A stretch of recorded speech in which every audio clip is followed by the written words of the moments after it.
Filipino. So, ito yung gagawin mo. Una, this is now the overview of the templates. No? Senior high school Filipino literacy assessment intended for the key stage 4. Unang gagawin is that you need to input or click the assessment type. Ano ba yung assessment type? Assessment type, ito nga dito, EOSY. Kung wala'y makita, kung definitely ang inyong i-click is EOSY, literacy, and numeracy assessment. Maunay mo ito nga dito, LNA, particularly, ang ito nga. And then, number 2, enter the school and classroom information.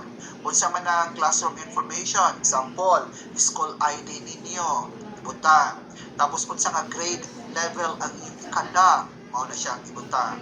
And then kung sa name sa inyong eskwelahan, tapos kung sa section, pangalan sa section, kung dagay section sa grade 11. Then kinsay teacher or advisor na naaana nga section. Okay. Number 3, i-enter the enrollments. Lahi ang sa male, lahi ang sa female. Now, automatic count the number of learners assessed. So, meaning to say, pag ang 7 sa male, female is 5, dili na ninyo iputan diri sa pikas kay automatic na siya result, no? Na ang total na is 12, no? So, therefore, it is expected kay total enrollment is 12. 12 would ang dapat ninyo i-undergo ng administration sa literacy. Okay? So, kung 12 ang inyong enrollment, 12 po dapat ang ma-assess.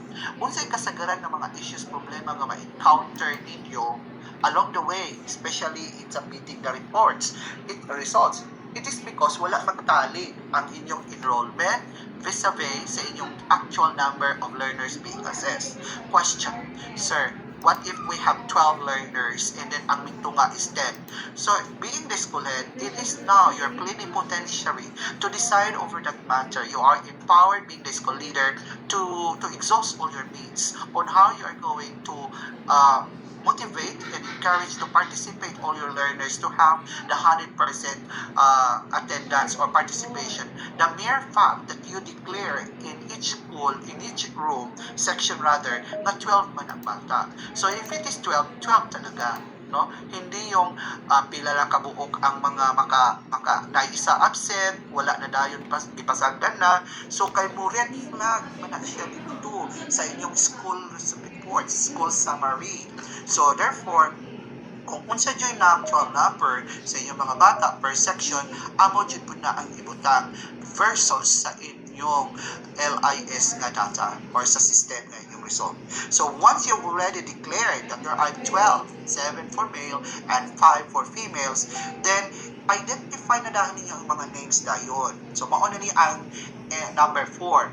You enter or input, you encode, type the name, learner's information. Okay, so unsay una, kung 12 ka buok, dapat mag-abot na ng 1 to 112. Then second column is the LR in. So learner's reference number, isa-isa.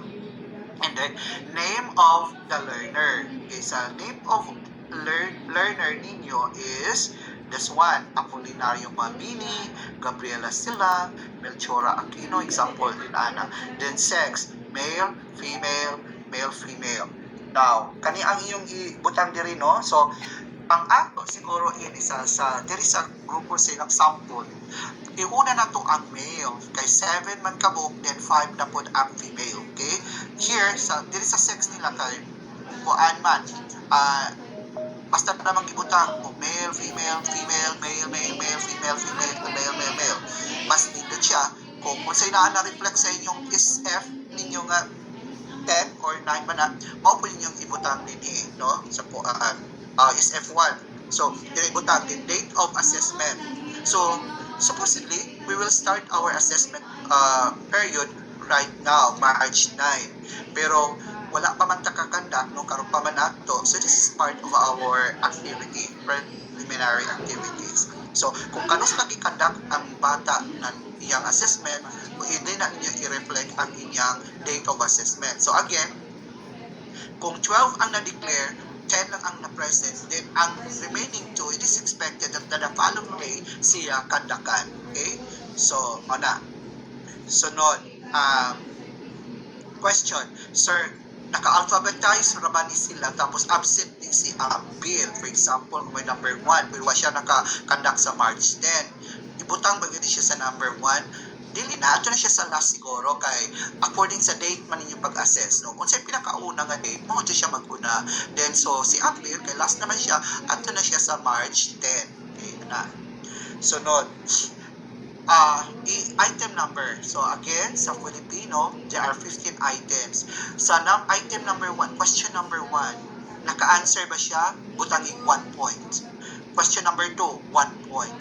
Question number 3, all. Question item number 1 to 15, horot na answer ni Apolinario Mabini kay Perting Brighta siya. So perfect niya, 15. So mao na siya dayon ang ang percentage of correct niya is 100%. Pero kaning isa, si Gabriela sila, example, ang question number 1 is naka-answer siya correct. Pagka number 2, hantod sa number 4, wrong. Pagka number 5, correct. Number 6, wrong. Number 7, correct. Number 8, wrong. Then the rest, correct na. Pero pag total anak ay 10 lang man siya. So, 10 divided by 15, 67% na siya or 66.67%. Therefore, below na siya. Frustration. So, automatic no, i-enter ang remarks, no, ni-enter notes or remarks, etc. Example kay no, mo automatic ang system nga muhatag og percentage. So wala na kudi-kudion ni ma'am, no? Kay kaning naka-Grace Excel diri, wala na siya iyang kudion diri sa literacy domain. Kung dili asa siya mag-encode is kining intern learners score sa item number 1 to 15. Kana na yung intiran na nilarin, pangalan sa bata, sex, date of assessment, and the item number.